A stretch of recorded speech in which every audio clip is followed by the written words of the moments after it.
are watching Access LaPorte County Channel 97. Coming up next is the June 9th meeting for the Michigan City Redevelopment Commission.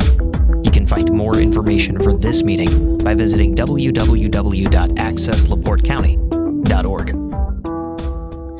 Good afternoon, everyone. Welcome to the Michigan City Redevelopment Commission's regular meeting. Today is Monday, June 9th. We're a little bit after 5 o'clock because we had an executive session that went to overtime, but we're glad you're here. It's a beautiful day in Michigan City today. With our call to order, we'll take attendance. Clarence Hulse? Here. Philip Blatchford? Here. Sheila Burleson-Matias? I am here. Tracy Tillman? Present. Sherry Wilson? Here. And Thomas Dubkowski? Here. Thank you. We are all here. Next on our agenda, we have minutes to approve. I would entertain a motion to approve the minutes from our executive session on 5/22/25 and also our regular meeting on 5/22/25. Madam Chair, I'd like to make a motion for the minutes for May 22nd, 2025 executive session and May 22nd, 2025 regular hybrid meeting. I'll second. Thank you. We have a motion and a second to approve the minutes as presented. All those in favor signify by saying aye. Aye. Aye. Motion is carried. Thank you. Next, we have claims for June 9th. If you'd be so kind, Skylar. Absolutely. This is the claims of June 9th, 2025.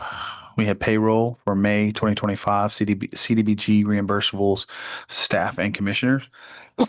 Excuse me. Pardon me. From our operating account, we had Great American Financial for RC portion. That's Redevelopment Commission portion of copier fees, June 2025. Allen Saranac Law Offices for the legal retainer for May 2025. From the North TIF, we have August Mack for the Trail Creek cleanup, SMP, 3/17/25 through 4/13/2025. We had August Mack for 2025 activities, TC Properties, Begley Concord, 3/31/25 through 4/27/2025.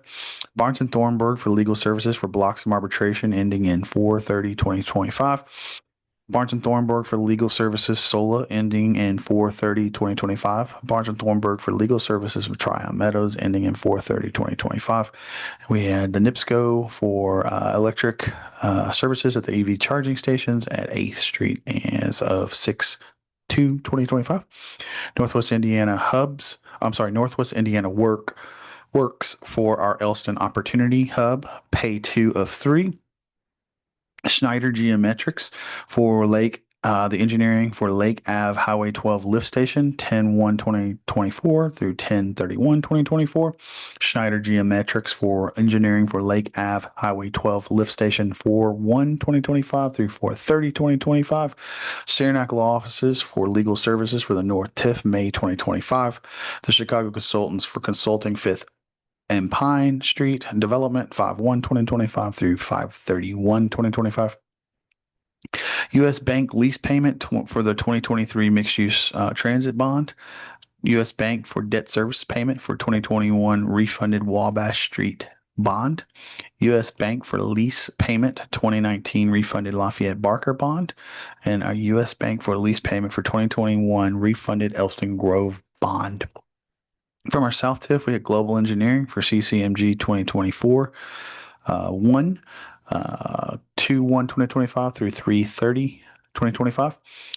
Global Engineering for CCMG 2025-1 3/31/25 through 4/27/2025. Saranac Law Offices for legal services for TIF.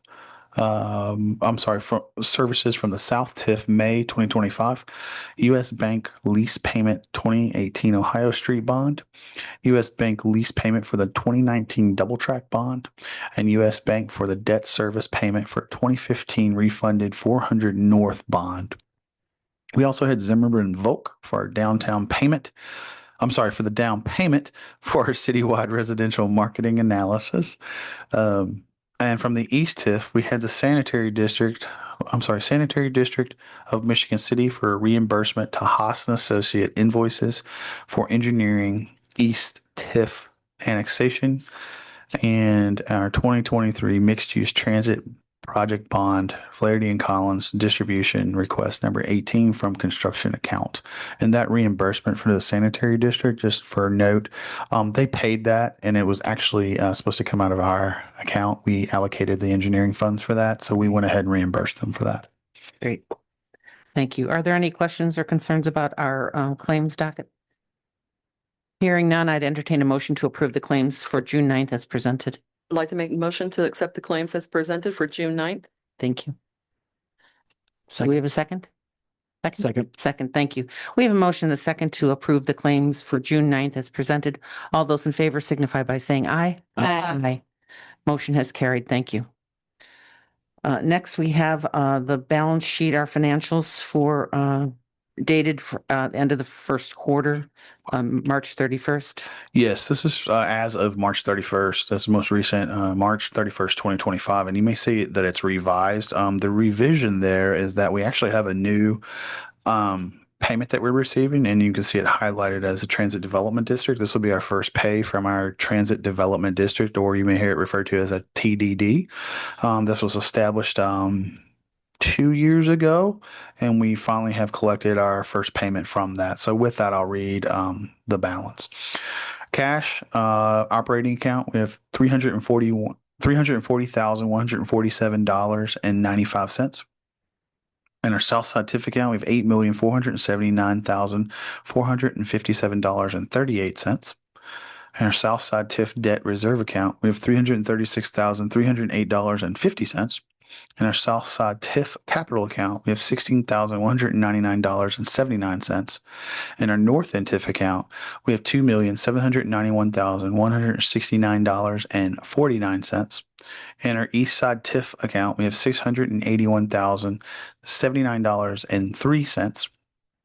In our Northeast TIF account, we have $1,232,218.36. And in our Transit Development District, our first pay this year was $240,562.00. Our loans receivable, our county business loan fund, we have $94,829.59 for a total assets of $14,211,972.09. And if I might, just also for note, the Transit Development District is paid once a year versus twice a year, and is a direct pay from the the state of Indiana controller. Just it's kind of a little bit different, so you won't see another pay in there until next year. Okay, thank you for that. Let's take the balance sheets, the revised first, and then we'll go back and do the August. I would entertain a motion to approve the revised balance sheet from March 31st that has the addition of the Transit Development District funds inserted. Any motions? So move. Thank you. Second. Good. We have a motion and a second to approve the revised balance sheet from March 31st, 2025. All those in favor signify by saying aye. Aye. Aye. Motion is carried. Thank you. Hate for you to keep having to talk all this money, but No, that's okay. if you could go ahead and. And I wanted to make sure we got that in here. I appreciate and that. recognize that we had it in there, but we just didn't put it on there. Great. Okay. This is a revised balance. This is the balance sheet as of 4/30/2025. Cash operating account, $307,379.33. And our Southside TIF account, we have $8,473,291.85. And our Southside TIF debt reserve account, we have $336,308.50. And our Southside TIF capital account, we have $16,199.79. And our North End TIF account, we have $2,583,350.26. In our East Side TIF, we have $663,162.46. In our Northeast TIF account, we have $1,214,975.33. In our Transit Development District Fund, we have $240,864.71. In our loans receivable, our County Business Loan Fund, we have $94,829.59 for a total assets of $13,930,361.82. Thanks so much. I would entertain a motion to approve the balance sheet for April 30th, 2025. I'll make a motion to accept the balance sheet as presented for 4/30/25. Thank you. Second. Thank you. We have a motion and a second to approve the balance sheet. All those in favor signify by saying aye. Aye. Motion is carried. Thank you. All right, let's move on. We always like to have public comments at the beginning of the meeting, but we have been very happy to hear public comments throughout. So please feel free, introduce yourself and tell us where you live. I hope you don't regret that. Scott Mellon, 200 Kenwood Place. Just a quick point of clarification. What were those two sets of numbers? Was that May, the first set was May balance sheet and the second was April? No, I'm the first confused. one was March 31st March. and the second one was end of April, 4/30. So just for clarification, what we were doing for public's knowledge, we were correcting, we adopted this balance sheet in March, but it didn't, it omitted the transit district when we actually got that pay, I believe in March. And it just didn't reflect that because not our controller's fault, but it's a new account for them. And so what we did, we were just correcting the record to make sure, hey, we did receive this in March. Thanks. Thanks for the clarification. So, I guess we don't have 14.2, we have 13.9, That's right. but we have about 8.479 in the South Side TIF.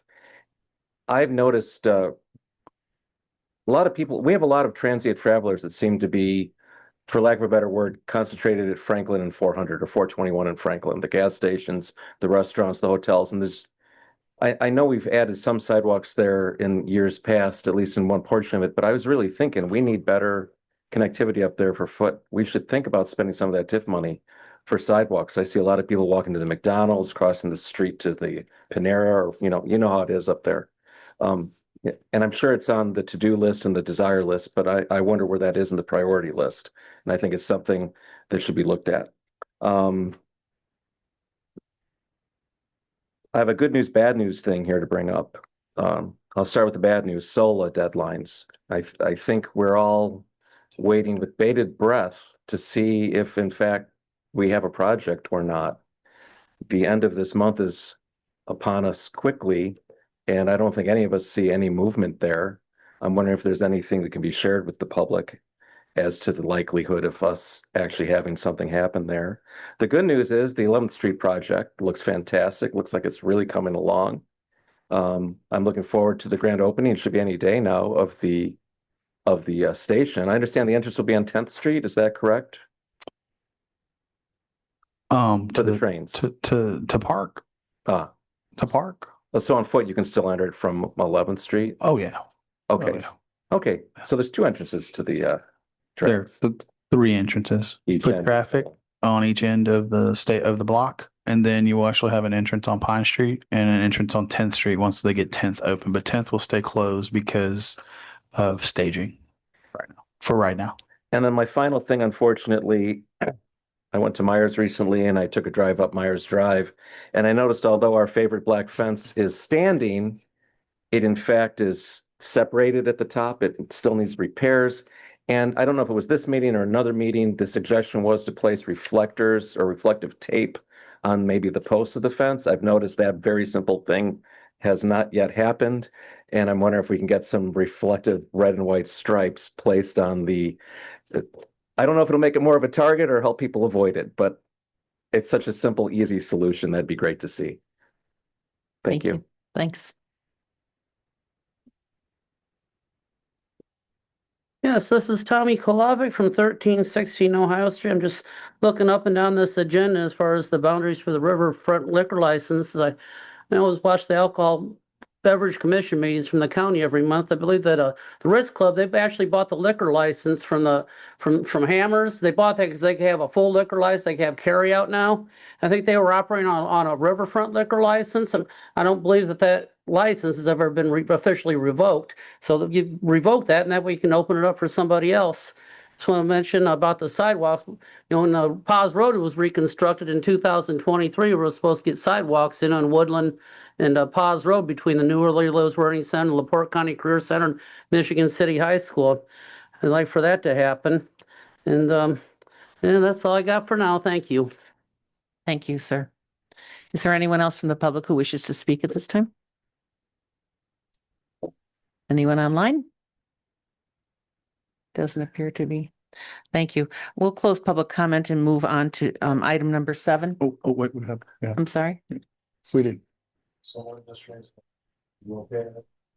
Yes. I think they were trying to.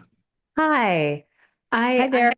I have a question that I did put into the chat, but I can just read it off to you. My question is about the planning for sidewalks and traffic flow as a result of the Tryon Meadows development. Since these plans they allude to a very significant number of new homes and people that will need to travel along Tryon Road. I think that it just seems like it's likely to cause a significant traffic increase and also a risk to pedestrians since there are no sidewalks on Tryon Road. And I'd like to know how you're going to manage this issue. What's the plan? Thank you. Would you introduce yourself and where you live so we have that for the record, please? Absolutely. My name is Sharon Burdette and I live in Tryon Farm. Thank you. Skylar, do you want to mention something? So that's not for this commission to manage. That is for our city engineer. Those are already established roads, and he addressed that at our plan commission meeting. Actually, that road is built to a standard to accommodate. It's built to a higher standard. It is wide enough to accommodate the development. But what we are putting in place that we do have control over are things such as this housing TIF.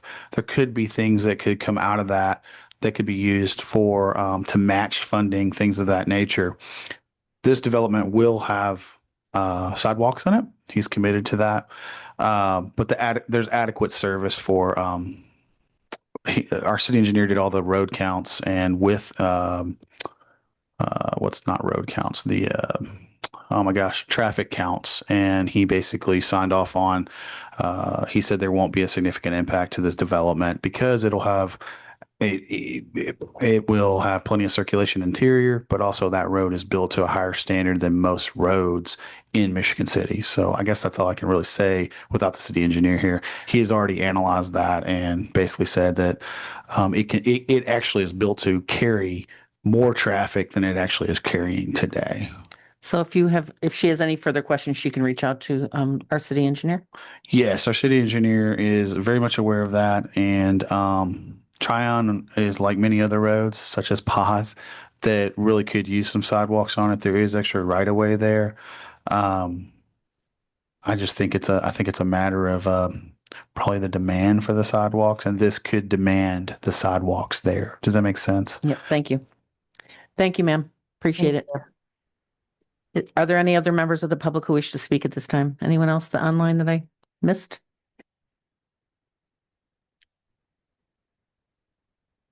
All right. Hearing none, we will close the public comment portion of our meeting and move on to item 7, a request for the police department to utilize lots at 7th and Franklin on August 5th, 2025 for a national night out. I can take this one.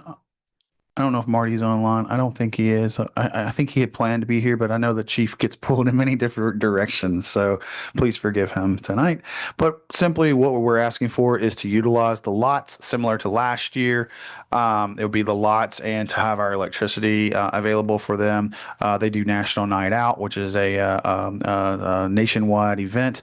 It is I guess for lack of other terms, it's a get together for neighbors, but also I think it has a walk involved in it. It's really meant to bolster neighborhood associations and really just get to meet your neighbors, things of that nature. And it's something the police have done every year.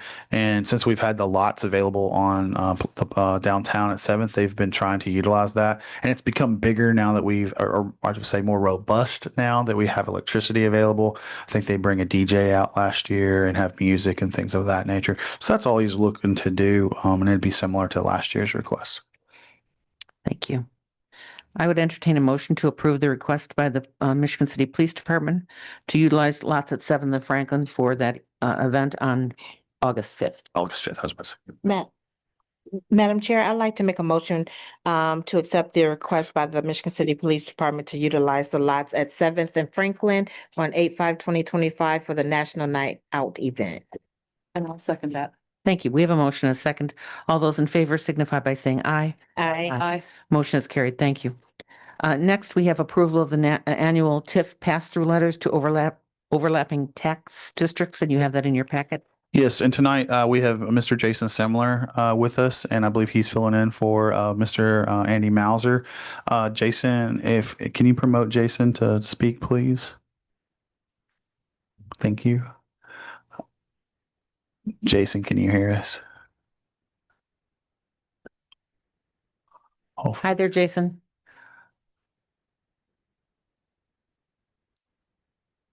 Jason, can you hear us? Yes, good evening. Oh, good evening. Hi, Jason. How are you? Hi. Good.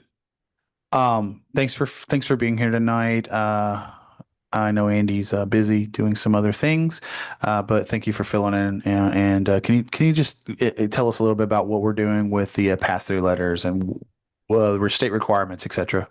Sure. Again, Jason Simler with Baker Tilly, and this, as you know, is an annual requirement of the Redevelopment Commission to make a determination of whether you have any excess assessed value that you don't need to capture the tax increment from that assessed value to help fund the projects and incentives that you do throughout the year. If you do decide that you do not need everything that's anticipated to be collected next year, you have the ability to pass through some of that assessed value to the overlapping tax units. So that's a decision that you make every year by June 15th.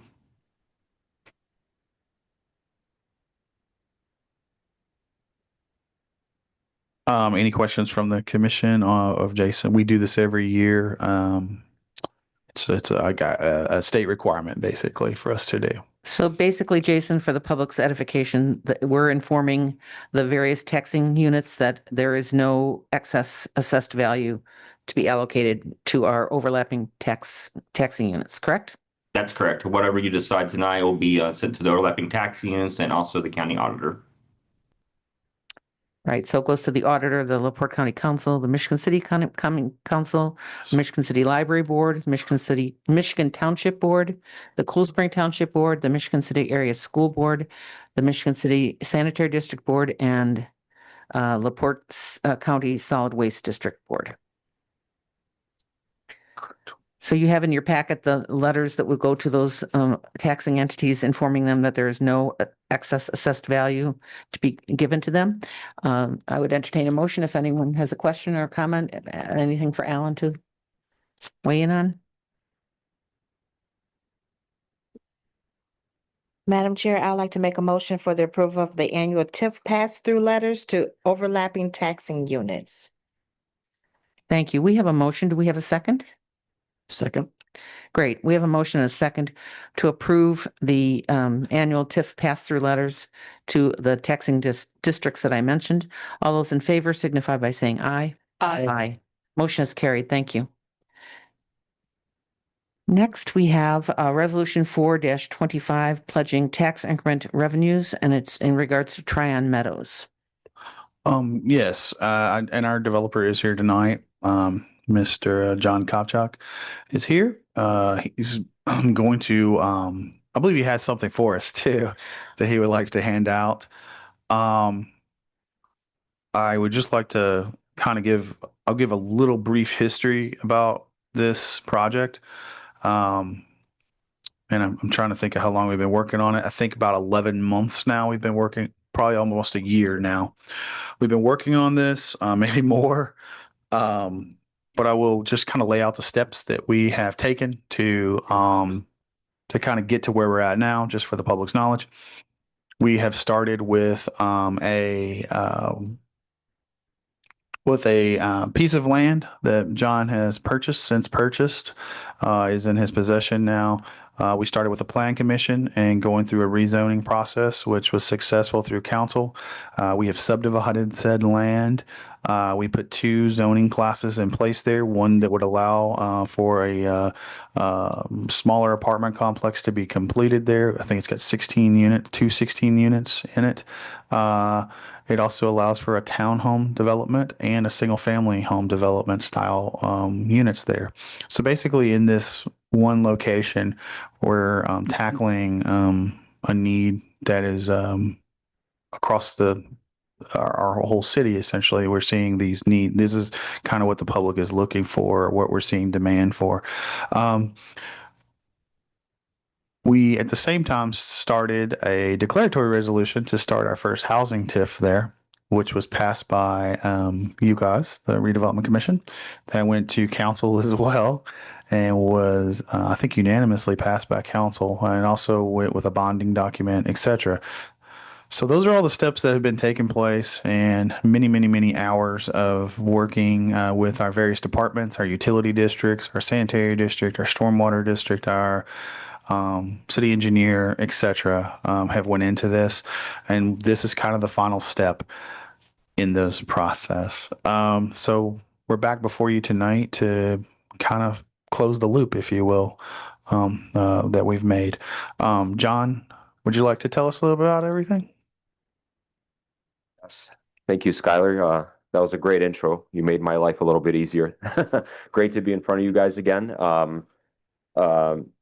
Skylar mentioned, there's been it's definitely been a coordination effort, to say the least. And I think it's been a real pleasure to work alongside the city, from the department heads to you guys to to the admins to really just engineer so many moving pieces. So I think all of us together have really brought a level of focus to this mixed use development that is really something to be really looked at, and it's a really unique situation because I think in record time we've been able to approve a complex project like this. And for example, what you guys have before you is just kind of an example of the fine tuning we do on our homes. So we've already built 350 of these townhomes in Michigan. We are building them in LaPorte, and every 6 months we do a review. How can we make our materials more quality? How can we optimize the spacing? And I actually did a count today of all the vendors that we use that go into the construction, all the trades that we pull from many different states, and we actually have access to over 300 different trades just for this one building. So talk about coordination effort. It's definitely been a lot of coordination from the planning process to the building process to the site engineering process. So we're very very focused on this project. It's top priority, and I think it's been a year of optimization, of partnership, and of progress. So we're excited. We're ready to start the site work at the end of the summer. That's the plan right now. Do the clearing of the site, and then get all the sewer and water in. It's so on. Obviously, it's always a battle with the weather, but yeah, I think we've made good progress to optimize site design, livability, community building, and as you see before you, some new sketches of our building design where we've ordered higher efficiency windows. We've replaced some of the siding with other vendors to make it higher quality. So it's really been, I think, a lot of progress has been made on a lot of fronts. So thanks for being there with us. Really appreciate all the partnership, and happy to answer any questions as well. You'll have fiber buried on the site so that area of the city gets access to good broadband? Yes. So my understanding is Surf Internet does have capability to be there. That is who we're using in LaPorte, and we intend to use them for fiber level internet, which is faster internet than I've ever had in my life. So that's exciting. Great. Thank you. Yeah.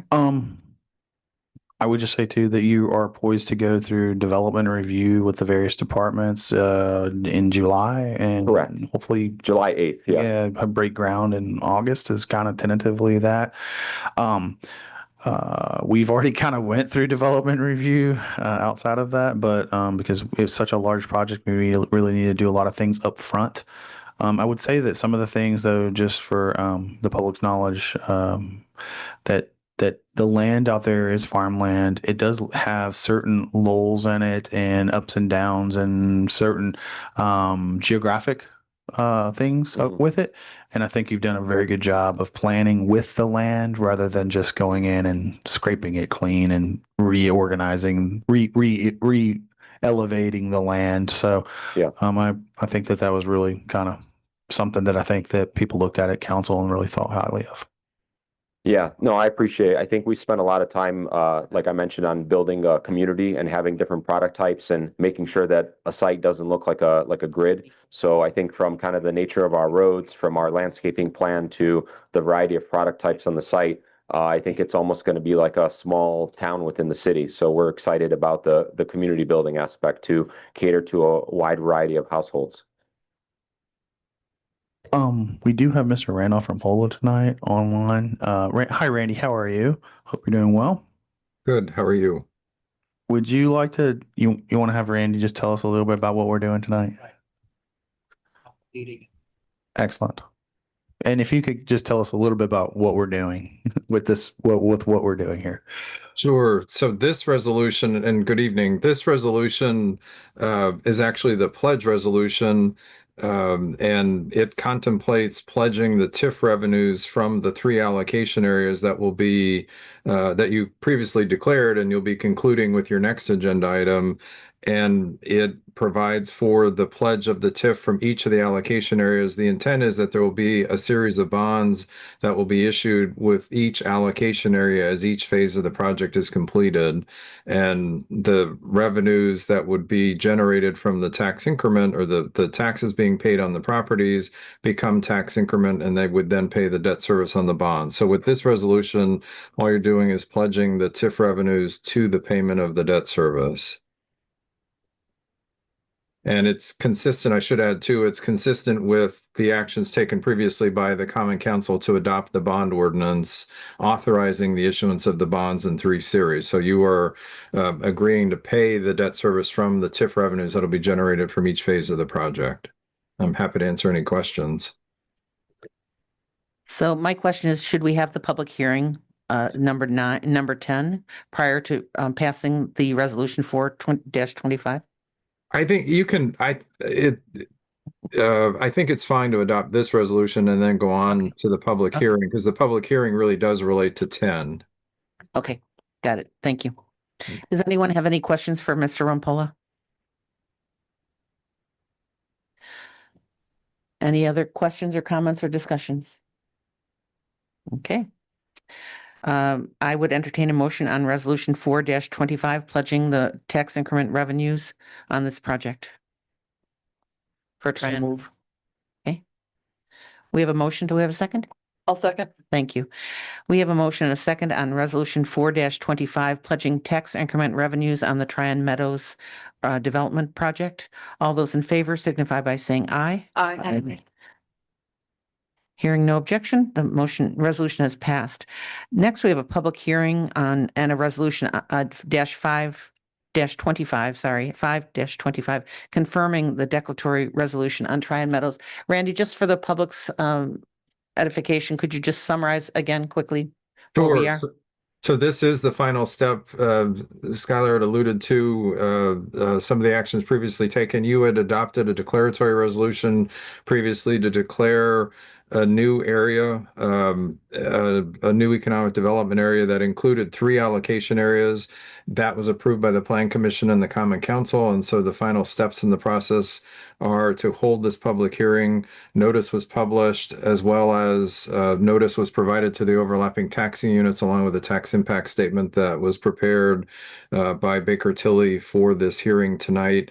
And with this adoption of the confirming resolution, that will complete the process. The area will have been declared and confirmed, and the 3 allocation areas are established, and all that would need to be done is the construction that was alluded to earlier. Great, thank you. At this time, I'd like to open the public hearing on resolution 5-25 regarding the declaratory resolution on Tryon Meadows. Are there any members of the public who wish to speak? Scott Melanturn kind of place. I think it's time to stop all this tomfoolery. You haven't heard me talk that way yet. Actually, in all seriousness, of course, I support this project, as I think we all do. I really like the mixed housing types and the mixed housing styles. I think that's a very good start for a good new community for Michigan City. As supportive as I am, I'm wondering if the board may address concerns that I have heard from others in the community, which essentially comes down to, what am I getting out of this? as a citizen of Michigan City. Why are we're not giving anything away. Why are we facilitating a $10 million infrastructure? What do the people of Michigan City get out of this? So for those naysayers out there, I'm wondering if you can give them one last burst of why this is a good idea. Thank you. Thank you. That's fair. Are there any other members of the public who wish to speak at this time? Yes, this is Tommy Kolovic from 1316 Ohio Street, Michigan City, Indiana. Just to respond to that, a couple of benefits. It's obviously going to add to our local property tax boards that's being set up in the TIF district, but I really like the prospect you're going to actually have families there. And I want to encourage them all to enroll their students and send them off to the Michigan City area schools. Over the last 20 years or so, we've had a continuously decline in enrollment there, and I hope with all this development, it's one of the things I hope we can propagate and continue. I'll probably start building some winners, send them downstate and win some championships. Thank you. I like your style. Are there any other members of the public who wish to speak at this time? Are there any members of the commission who wish to speak or address any issues? All right, hearing none, I'm closing the public hearing and asking the commission to discuss any concerns or questions, comments on Resolution 5-25 confirming the declaratory resolution, declaratory, I have a hard time saying that word, Tryon Meadows development. Anyone? Well, I guess to address Mr. Mellon's concern, our community has not had development, residential development in a very, very, very long time. Like you can probably think of the last one, Village Green, so we're at I think, an exciting turning point for our community. We're seeing people coming here with families, with their businesses, or young people who want to develop businesses here. So it's an investment in our future. We don't want to be one of those dying little towns that just does the same thing over and over and never feels that burst of energy. We see a lot of young people. They've appeared here asking for small grants to help them get their businesses started. So I think the cycle of growth is happening here, and I think it's a way for the community to welcome them and to encourage further investment. Obviously, if you're not a renter there or a homeowner there, it's not going to change your life, but I think it invigorates our community with new energy and new families. So that would be my perspective on what our public benefit is. Anyone else? Just to add to what you said, it's been about 50 years since I've been a developer in Michigan City. So people talk about the heyday of what it used to be like in the 1920s and 40s. We've lost over 10,000 people since 1960. So in that regard, we need new people in our city. We need to keep our residents here. When it's time to move up, they move out. Okay, we don't have a new product. And so a way to keep your residents home is to have new product and new offerings. Also, our industries are suffering. They can't find enough people. And I can personally attest that when they're bringing managers, they don't live here. There's no place for them to live in the city. So they're making their money here, but they're living in the counties south of us and west of us and east of us. So it'd be nice for them to not only make their money here, but spend it here. And so having alternatives, whether it's condos, high-end, middle market, workforce housing, and this project actually serves what they call the middle market, which is where you have rental, you have townhomes, you have single family. So this is what most communities want, that middle market. And so getting people in at that level, and that's your middle class. And so we don't have a large middle class in Michigan City. So this is all part of trying to grow our community. And if you want to be able to afford things to happen in our city, people complain about not having things to do. We need money to buy those things and invest in those things. So it's a long way to get there, but it's part of the process. Thank you. Phil? One other small thing to note, we have excess capacity in both sewer and water. More residents, new residents help us sell that excess capacity, and that helps all residents throughout the city. Oh, that's a great point. Managing the rates. That's a great point. Also, we send a lot of our young people off to get well-educated in universities. They get job experience in Chicago. We want them to come back home. And this is a great place to live, work, and raise a family. And if there's not sufficient housing for all markets, we lose our edge. And I think to Clarence's point, it might be a little bit of pain at the front end, but the gain is certainly huge. So are there any other questions, comments, or opinions before we vote? All right, I would accept a resolution on Resolution 5-25, excuse me, a motion on Resolution 5-25, confirming this resolution for Tryon Meadows. Motion to accept. Support. We have a motion and a second. All those in favor signify by saying aye. Aye. Aye. Motion is carried. Thank you. And thanks for coming here and nudging us along. Thank you for the opportunity. All right, thank you. Thank you, John. Right, next on the agenda, we have the approval of changes to boundaries and rules for the riverfront liquor license issue. So we actually took a stab at rewriting. Randy, by the way. Thank you, Randy. We actually took a stab at, I think me and Alan will kind of tag team this one, if that's okay. We took a stab at redrafting. So let me back up. Our history. Right. Starting, I think in 2007, I believe was when they first declared a riverfront license district. I believe that was one of the first ones. And then we revamped it a couple of times. And then in 2021, we made a large change to it, the district, because the laws had changed so significantly. It went from you could only be next to the river to you could be 1,500 feet away from, or like 500 feet away. And then I think it was 1,500 feet away. And now it's 3,000 feet away. There are a couple catches as part of that. You have to be inside a redevelopment area, a declared redevelopment area. You have to be 3,000 feet away. But we took it a step further and really carved out another district in there. Said, but you also have to be in this district as well, or in this boundary as well. I'm not sure why we did that, but the state law basically says, you know, you're inside a declared redevelopment area, and a 3,000 feet away from a river, basically, which we check all those boxes. It was also a very cumbersome map that we had. So I've been trying to simplify that map because people keep asking, am I in or am I out? And honestly, it's even hard for me to tell sometimes. So I wanted to simplify that. We have really advanced GIS capabilities right now. That's how we make maps in the city, geographic information systems. And to the point where we could probably even do a widget that if a widget is like you can click on something and it tells you if you're in or out. Basically, it automatically tells you. We've been experimenting with those for other projects I've been working on. So this is the map that I've kind of cleaned up a little bit. It's much cleaner than before. It checks the boxes of inside 3,000 feet, inside a redevelopment area. That's what it checks. Okay. And it's based upon the center line of the river. Basically, it goes 3,000 feet this way, 3,000 feet this way off our river.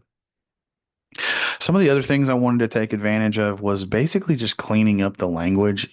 People always ask me, well, how do I apply for this? I'm inside the boundary. I check all the boxes, but how do I apply for it? Honestly, it's very hard for me to answer that question based upon our old kind of rules, because I don't know that they took the time to go back and edit those rules or think about like how we've changed as a city. One of the first things that was in the rules was that we wanted to be the most robust restaurant scene in all of Northwest Indiana, which I still think we should keep that in there because I think we actually are that. But that was kind of the basis of the original riverfront licenses. And I think it's just hard for me to tell someone how they apply because I don't know that there was set rules for that. It was basically like, oh, just write an essay and tell us why you think you deserve this license. And that's kind of really ambiguous to tell someone. So what we've done is we've actually set out criteria. There's a purpose and goals section in here. There's factors for determination of eligibility. There's actually a little application process, which still, I think you're still telling the story of why your company deserves, why you think your restaurant deserves this. But it also goes to talking about like you have to be, there's a history of being a restaurateur, a small business, things of that nature that is kind of captured in this document. And then there's just some additional conditions and requirements for restaurants. The other thing that we didn't have in here was revocation and reservations clause. So people are always asking me, well, they broke. If someone was to break the law, could they have it revoked? Well, we do have the ability to revoke the liquor licenses as a board. So it's like, as Tony or someone was mentioning earlier about Ritz, if we want to revoke that license, we can revoke those licenses. We have revoked licenses that haven't been used; they've just been sitting there, and it's really a use it or lose it type situation with this license. We're not giving it is a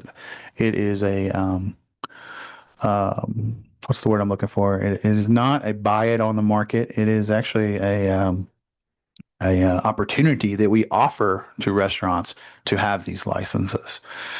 So that's kind of the first draft that you see before you, and then this is the first draft of the actual district as I've got it right now.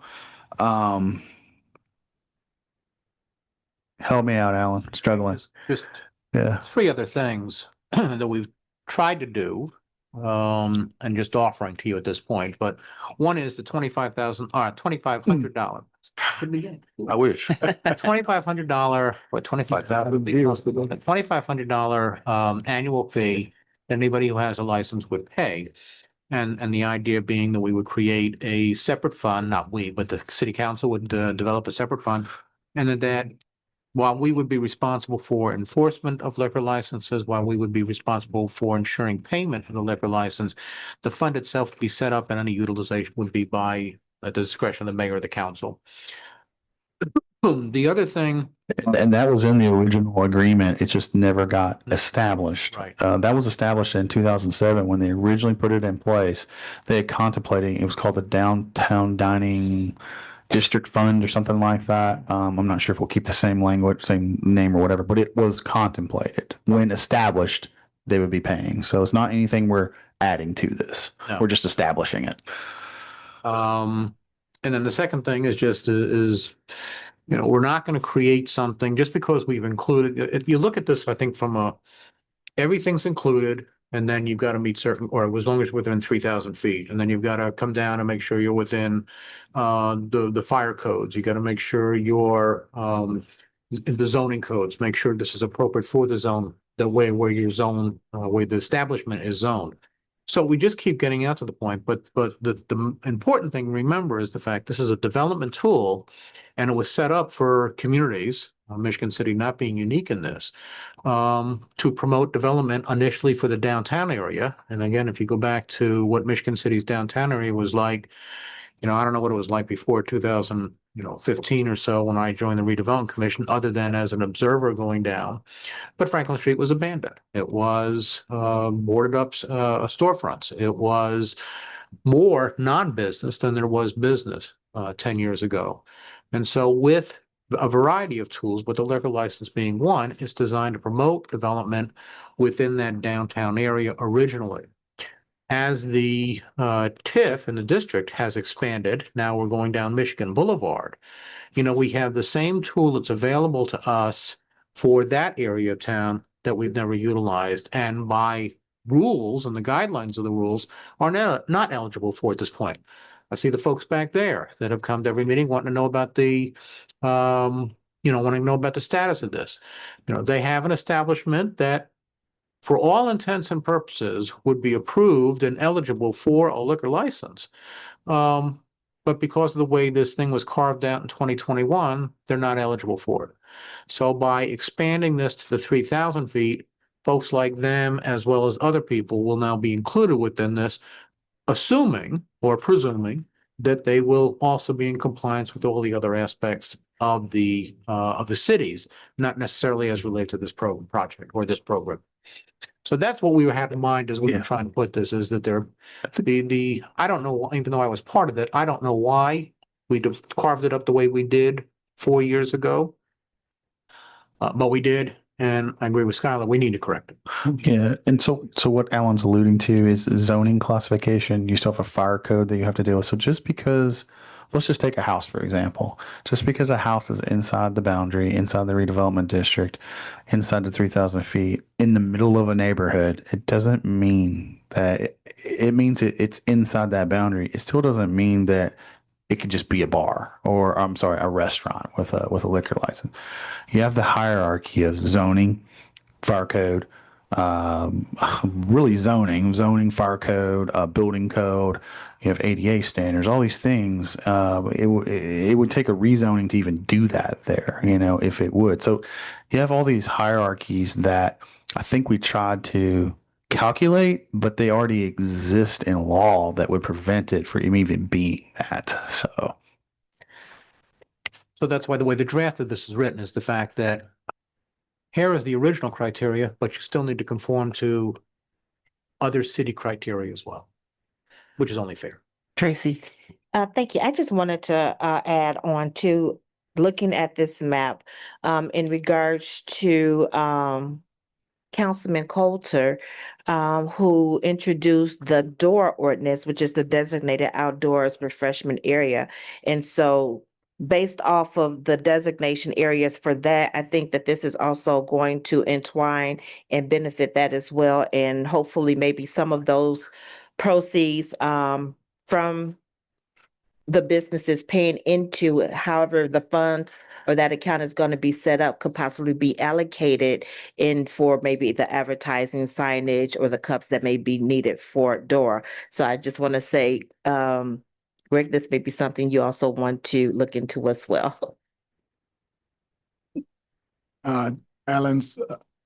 Alan Scholar, this is a great start and it's long overdue. I was wondering why we shrunk it so small when we could have had some other establishments over the years in or downtown. One of my biggest concerns, and I told the Scholar, is that what I don't want to see is, no offense to anybody types of restaurant, but I want to see different types of menu. I don't want to see 4 pizza bars downtown or 4 Italian restaurants, because I think we're trying to create unique, diverse experiences. So I think having some kind of guidelines on menus or types of food would be key moving forward. We wouldn't have to mention any kind of necessity, but definitely having a different types of menu and experiences. And maybe even looking at limit how much of one type can be in the downtown footprint, and maybe what's uptown, what's midtown, and having kind of different. But just to think about not wanting to have too much of one type of restaurant within the same area, because you're trying to have it so when people come, they have a diverse set of experiences in the downtown and different types of food in the downtown. So, And 2 things in response that I've, in my lawyerly language, have tried to address that the commission reserves the right to ultimately decide to approve or reject any kind of proposals. And one of the criteria that we can use is exactly that point. That, again, going back to what Skylar said originally as to what the goal of this program is in terms of diversity within, I guess diversity is a bad word right now to the Trump administration. So let's make sure we get that out of the minutes. But there is the buffet of foods. Yeah, how about that? Yeah. But different type of ethnicity with respect to, and different styles of food that are available. So for exactly that point is if the goal of the program is again, for development of downtown and to promote restaurants and foot traffic and businesses downtown, the way to do that, and also in the same way to do that consistent with the goals as Scholar said. So I hopefully we have captured that. Yes. My question is this map as presented, this is as much as we can fit in based on the guidelines? I just wanted to show you kind of the extent of from our reading. I got the code printed out, and I've been involved in one of these before in Evansville, and this is how we did it. Okay. This is kind of the max extent, Okay, if you will. And the orange represents I know you see a couple of things kind of, I'm going to have to refine it a little bit. Because What there's is the pink ring the around? pink ring is the 3,000 feet. That is literally 3,000 feet all the way around. But keep in mind, that ring is drawn off the center of the Trail Creek River. We're calling it the river. I know we call it a creek, but it's the river. The river. Okay, for all intents and purposes. So that is a 3,000 foot boundary that goes around it. So before we always had a legal description that said Washington Street due south all the way to 11th Street, due east this way. It really doesn't say that. It says inside a redevelopment area within 3,000 feet.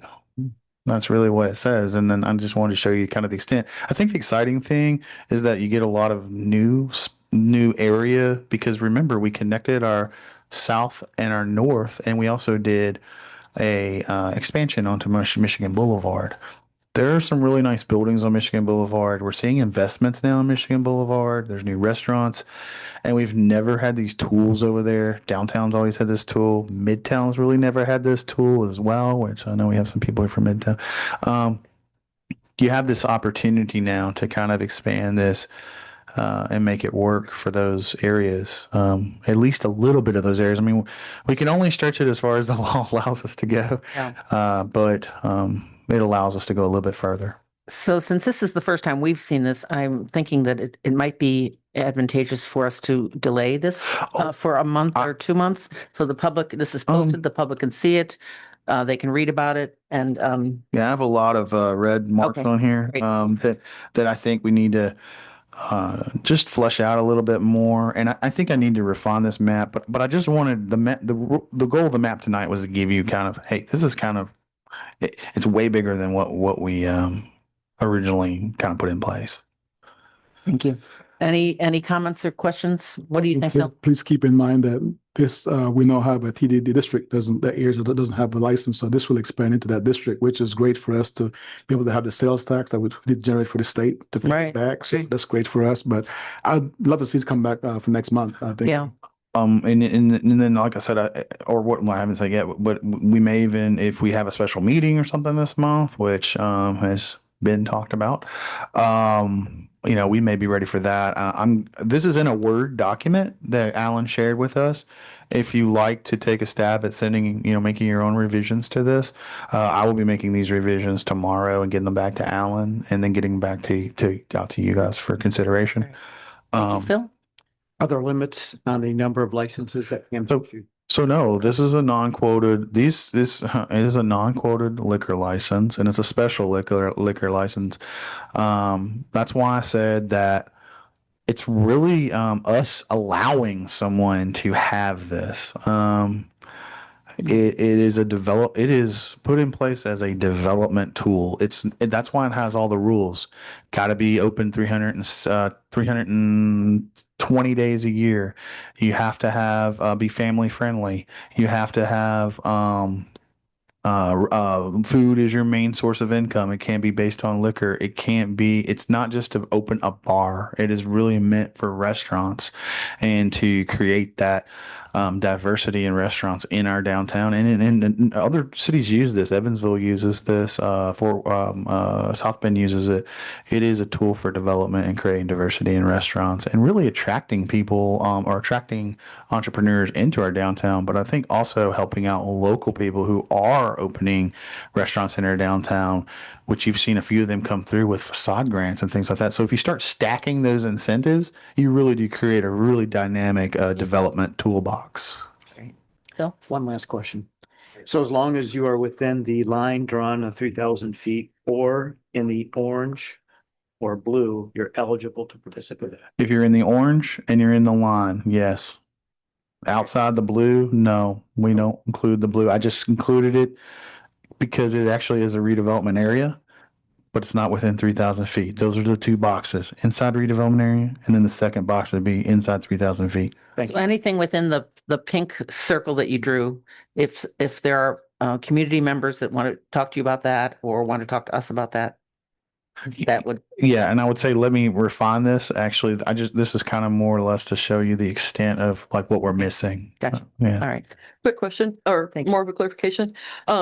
Skylar, is it true, my assumption that the license in this area for the River District goes actually with the address and not with the owner of 100 the purveyor? 100%. Yeah. It is rather than a purveyor license, which is or the owner license, which someone will buy on the open market. Say someone had one available, or it was an escrow, they could go purchase it on the open market. This license is non-transferable both to owners, but also to geographic locations.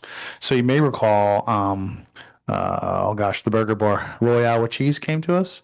They simply switched locations, and we had to grant a transfer for that. And then you may recall Fiddlehead came to us. They had a change in ownership. They went from an LLC to a corporation. We had to re-grant that. So it's non-transferable in both geography and ownership. Yep. And when it goes, when the say the business goes out of business or never opens, we have our practice has been revocation of that liquor license. It can't be used, and it's actually in here. It cannot be used as collateral or as because it's not transferable. Great. Thank you. So we'll table this and look forward to having it come back at a future meeting within a month or two. Yeah, I think we got a good start. Okay, great. And send me comments, please. Okay, if anyone has comments, please send them to Alan. If any members of the community want to weigh in, please send those comments to Skylar York, and his email address is syork@emichigancity.com. Thank you. All right, let's move on. We have the August MAC proposal for environmental services, Phase 1, ESA Singing Sands, 1033 East Michigan Boulevard. 317 number. Sorry? Yeah. Paula Warren. Paula, can you hear me? If you're on mute, Paula? There we go. Paula, can you hear me all right? Yes, I can. Can you hear me? Yep. All right, this is a proposal for a Phase 1. And I'll try to be as little as cynical as I can, but this is a requirement from IDEM that we need to do one of the final steps we need to do to close out or get them to close out the Trail Creek cleanup site, which will allow us then to go to the next step for development. Now, you ask, why are we have to doing a Phase 1 when we know everything on this property, all the other businesses that have been there that we spent the last 10 years going after and collecting money from to finance the cleanup effort? Why do we need to do a Phase 1 that's just going to tell us everything we know? And with that as my lead in, Paula, since I asked you that question before, I'll let you go from there. So Alan, can I ask just for the public's edification, could you make sure you tell us what property you're talking about? Yes, please. It's the Trail Creek cleanup down there on the 8th Street run along Trail Creek. And what is it? From the boulevard, and it's actually we've done a few other projects there. It's where we put the trench interceptor in. We've been working with Trail Creek cleanup. Paula, I'll let you fill in all the other gaps. Thank you. Yeah, great. Thank you. I'm Paula Warren with August Mac Environmental. Like I said, it's on East 8th Street and East Street, right before the bridge over Trail Creek. And yeah, we've been doing environmental investigation and remediation on this project for a little bit. And we installed, part of that remediation was installing that interceptor trench that captures the groundwater seeping off of Jernigan's Hill, and so it doesn't go on to East 8th Street, collects that contaminated water and basically transfers it to the sanitary district for cleaning. There is a construction company that is interested in purchasing the Trail Creek properties. So there's parcels on either side of East Street there. And in order to do that, not only through IDEM, but kind of best business practices also, and for, liability purposes, you do a Phase 1 environmental assessment to, make sure that you're bringing to light any environmental, potential environmental concerns, acknowledge and document if they are controlled, which the interceptor trench does help control that. We have some other institutional controls that will be put on the parcels to, restrict groundwater use and stuff like that long term. And so basically saying that, there's no risk to human health if these things stay in place. So the phase one would allow the purchaser and developer to check that box for their due diligence, help with their risk liability, and allow them to get what's called a comfort letter through the Indiana Brownfields program to basically acknowledge that, yes, there is still contamination around or under this property. We didn't cause it, and we won't, we will continue these efforts to, uphold the institutional controls, and we will mitigate, human health. We'll continue to make sure it's not a problem in the future. And what that looks like is, after one of the things it could look like, I guess, there's some things that we have to finalize with IDEM, but after construction, if they have to do indoor air sampling just to make sure the indoor air is clean because of the groundwater plume. But we've encouraged them not to build over the plume in general. So those instances should be limited. But it's a fairly straightforward due diligence process. It takes a few weeks to complete. We do a site walk, and then it's a lot of historical research and summarizing the environmental status, history and status of what's been done and what is left to do as far as the current status of the environmental site cleanup. Thank you. So I'm noticing, just for public information, the lump sum cost is not to exceed $3,600, and this project will be completed. The report, phase one ESA report, will be completed within 15 business days of the company being noticed that we have passed this resolution tonight. Correct. Question. Madam President, could I just clarify one thing? Sure. It's not a construction. So I know we say construction company, but for the general purpose of the public, we are working on a project there, and it is a housing project. It's not just a general construction company. Just be clear. Yeah, It's not thank going to you. be a concrete company or anything like that. We're working on a housing project there, hence why the environmental restrictions and things of that are in place. Excellent. Thank you. Paula, one more question for you. This commission has had a lot of phase ones done over the years. And every time there is a history similar to the Trail Creek properties, the recommendation always comes back as a phase two. Will we be getting a phase two on this? Or a recommendation for a phase two? Most likely not. And I want to say most likely just because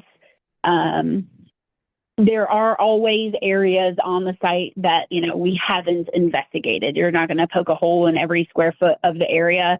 I anticipate the result of this phase one to come back and say that there are what they call RECs, which are recognized environmental conditions.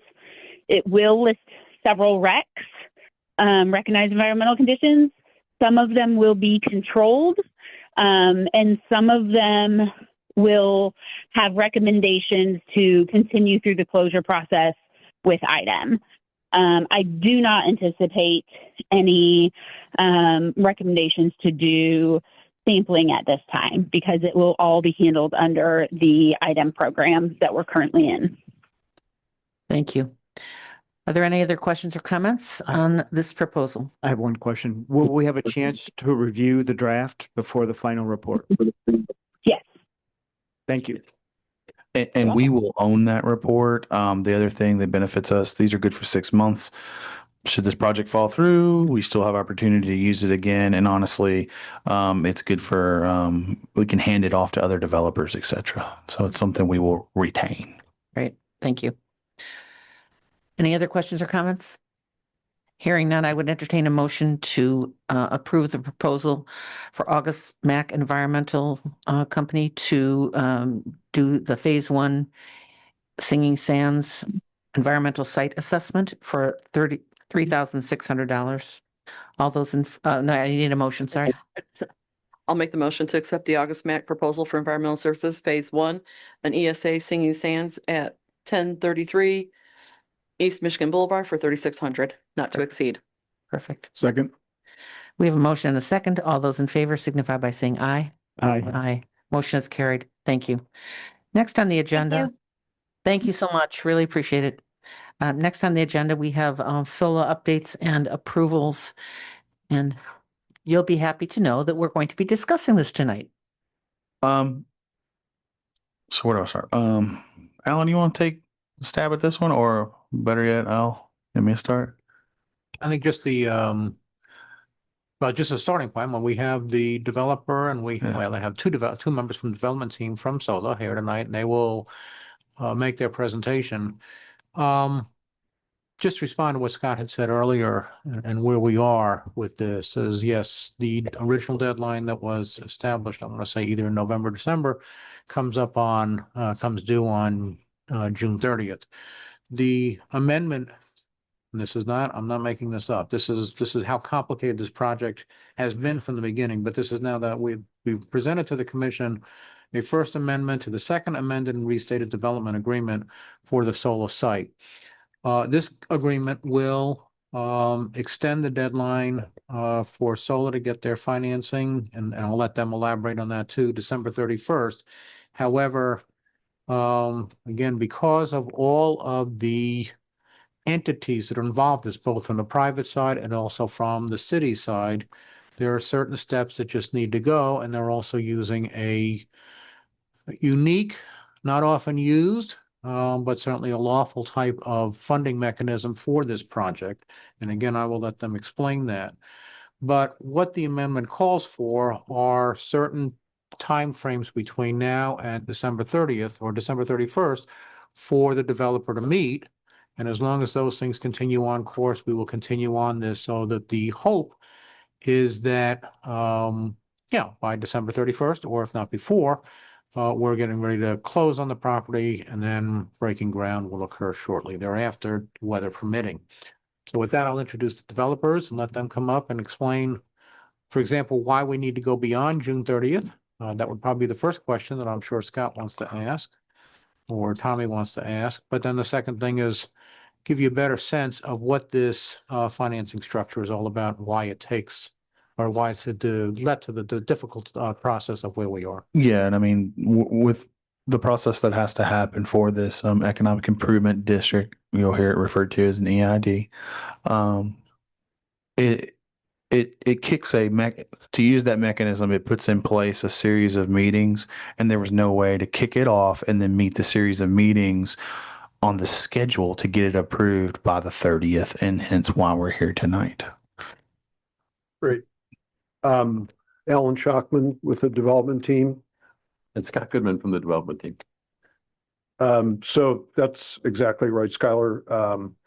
Our development agreement was approved December of 24.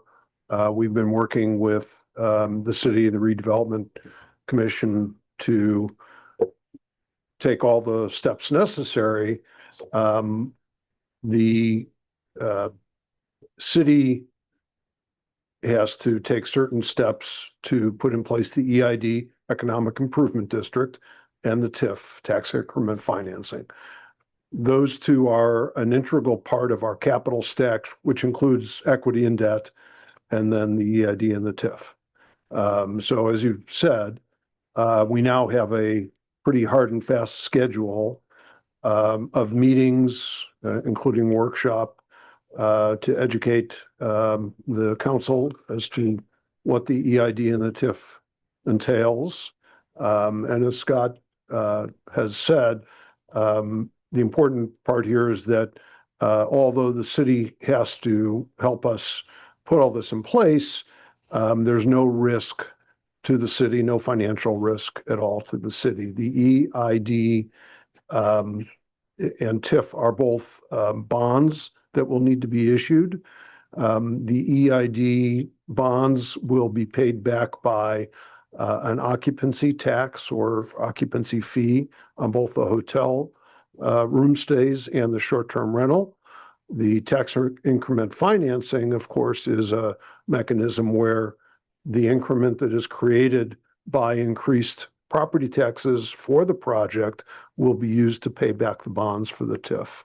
So as I said before, we now have a schedule that hopefully will get all our approvals for the TIF and the EID completed by September.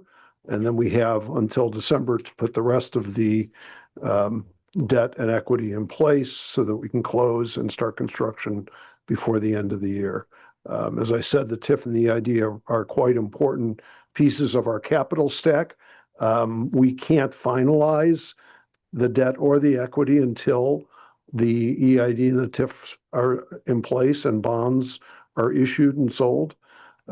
So that's a kind of a short version. Yeah, I'll just add a couple of things. One is that the mayor and the staff have established a really great cadence now that we're able to abide by and get this thing done by the end of the year, which is great. I will acknowledge that it's been a process getting here. It's a very ambitious project for any community, but not least of which Michigan City, which hasn't seen anything like this before.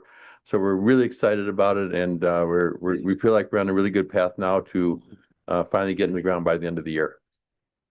And I'll add, it has taken a long time.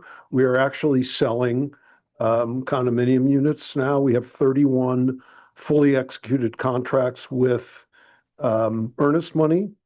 We have 4 others that are out for signature. And we're making good progress. So it is real. Bring up one point, Alan, and again, I know this, I'm asking this question only because of the fact of some of the things that we have discussed repeatedly over the past 6, 7, 8 months, or however long it's been since we first started working on this. But to an average listener, explain what's the deal? Go to a bank and get a loan. Why is it not that simple? Yes, that's. So there are. First of all, it's a very large project. It's over $300 million. The debt, the construction loan, if you will, is somewhere between 190 and $200 million.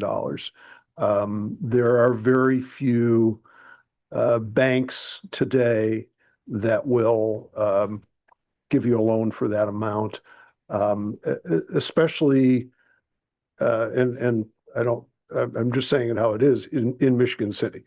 Most people don't know where Michigan City is. We all do. We all love it. We all understand its virtues. But, you know, if you're talking to a banker in New York, he doesn't get it, or she doesn't get it.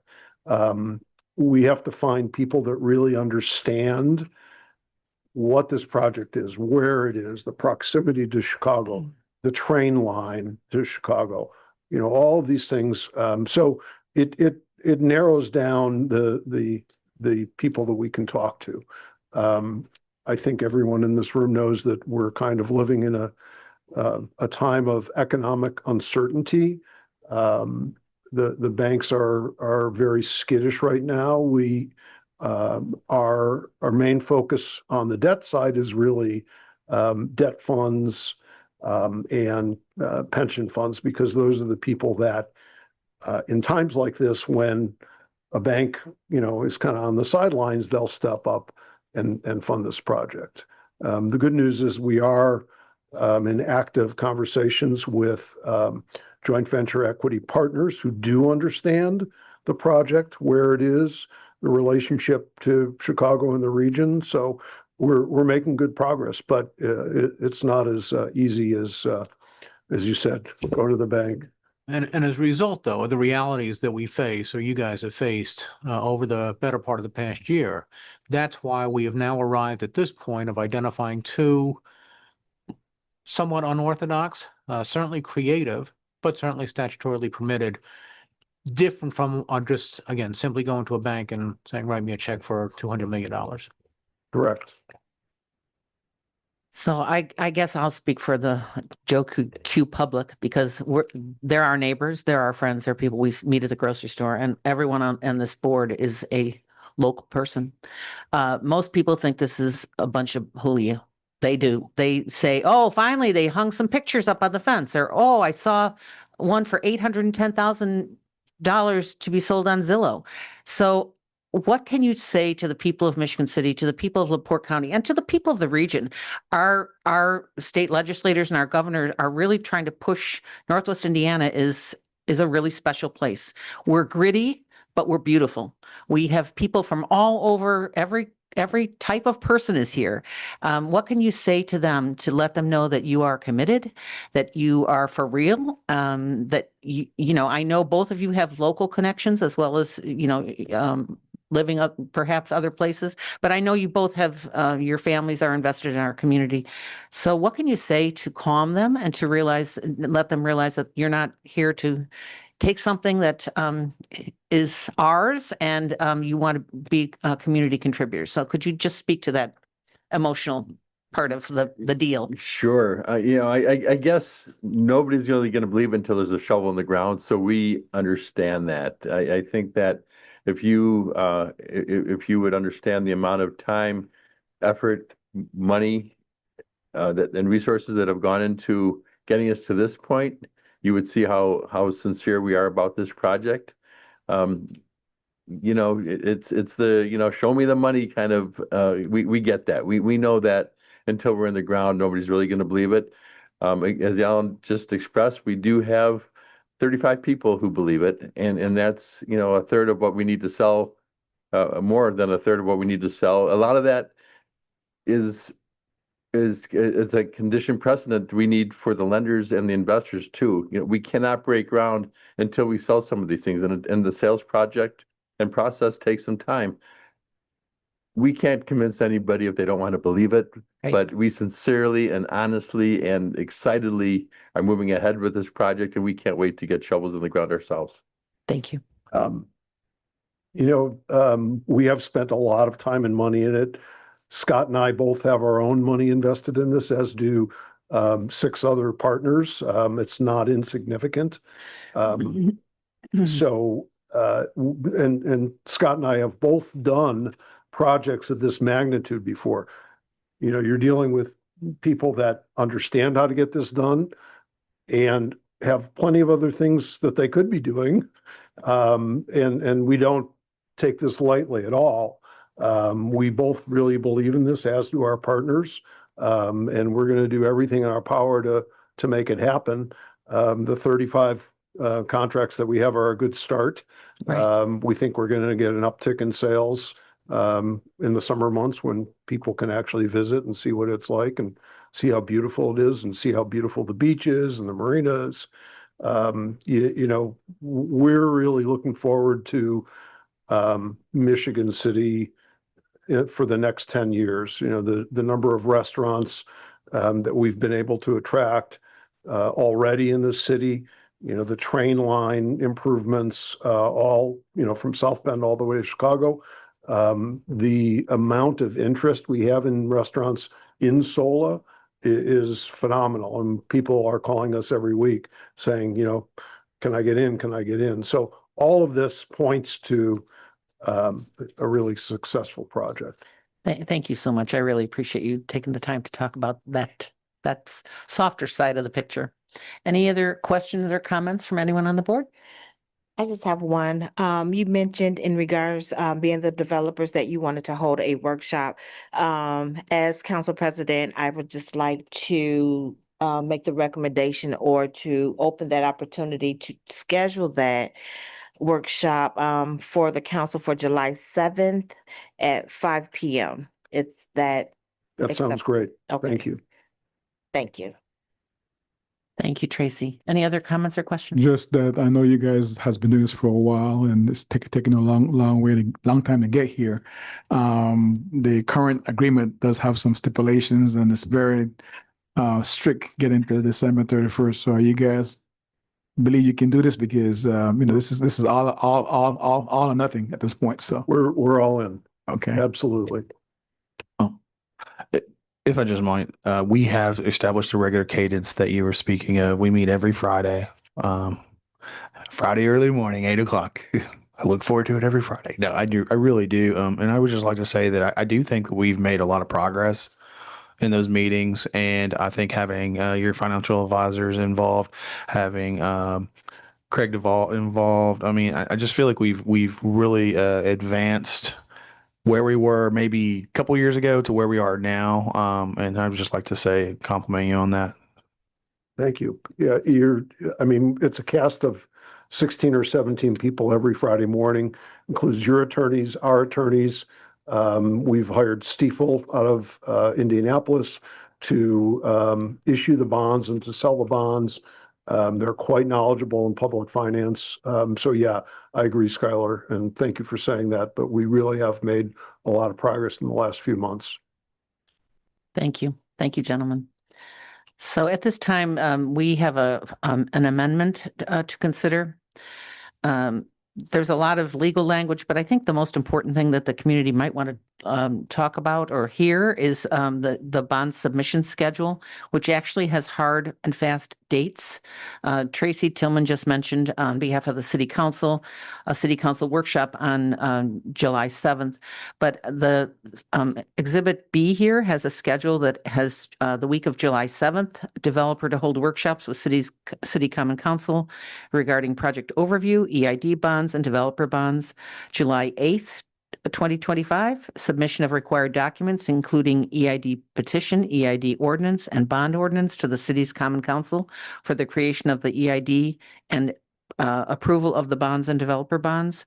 Then on August 19th, final approval of the EID bonds and developer bonds by the city's common council. September 8th, Redevelopment Commission pledges tax increment revenues to developer bonds and if applicable, EID bonds. So the reason I wanted to read that is I want the community to know that as the Redevelopment Commission, as I met with Mayor Angie before the meeting today, the Common Council, we're all doing our piece to hold you to a schedule that it's not impossible, but it's tight. Because after the number of months that has passed, we feel like that's the best way to get the project moving. We want shovels in the ground, but we want it done with all the proper pieces in place. So does that schedule meet your needs? Absolutely. Yes, it does. Thank you. All right. Are there any additional comments on this document? Just one more thing. You mentioned the schedule that the city has agreed with the developers, but there's also a part in there where we have an EID petition.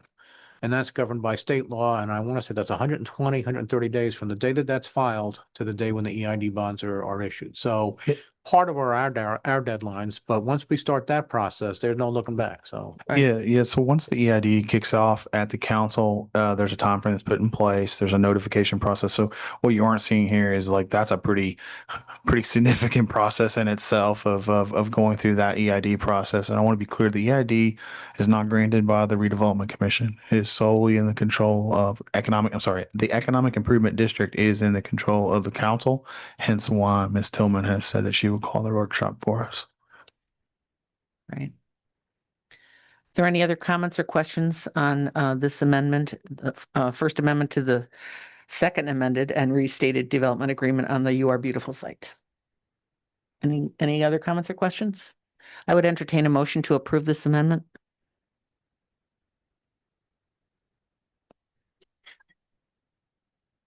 Madam Chair, I'd like to make a motion for the First Amendment to the Second Amendment and Restated Development Agreement for the solar project. Okay. Clarence, is that a second? Yeah. Okay, Sherry, got it. So we have a motion and a second to approve this document with the schedule that I read into the record, the bond submission schedule, Exhibit D. All those in favor signify by saying aye. Aye. Aye.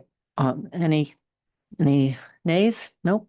All right, so you have a unanimous support, I'm happy to say, but the schedule is tight and we will hold you accountable to those dates, please. Thank you very much. Thank you. Thank you for being here tonight. Thank you. Thanks for waiting for us to get to you.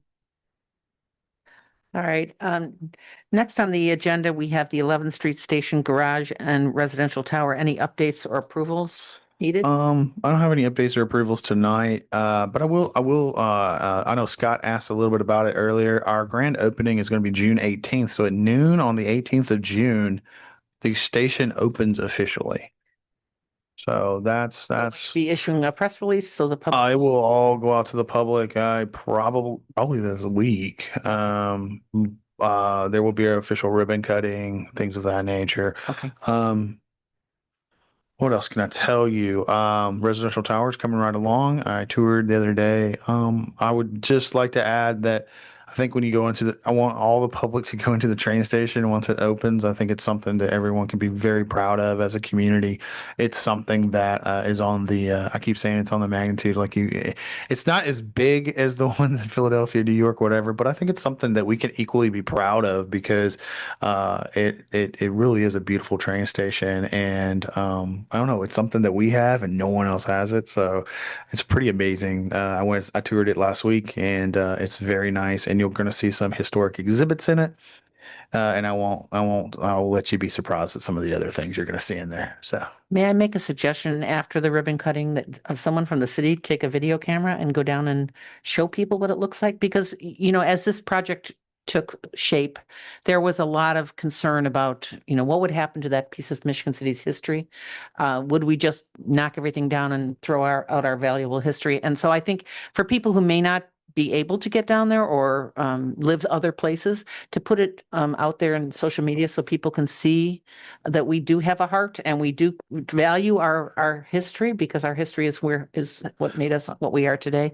So I just think that's a really important kind of final. I think you're going to see us make the news that day, hopefully, because it's a big deal and it's a regional deal. Yes, and it's a state deal as well. It is. Excellent. Okay, thank you. All right, report of legal counsel. Only thing to add to what I've already said has been that there was an executive session before this meeting.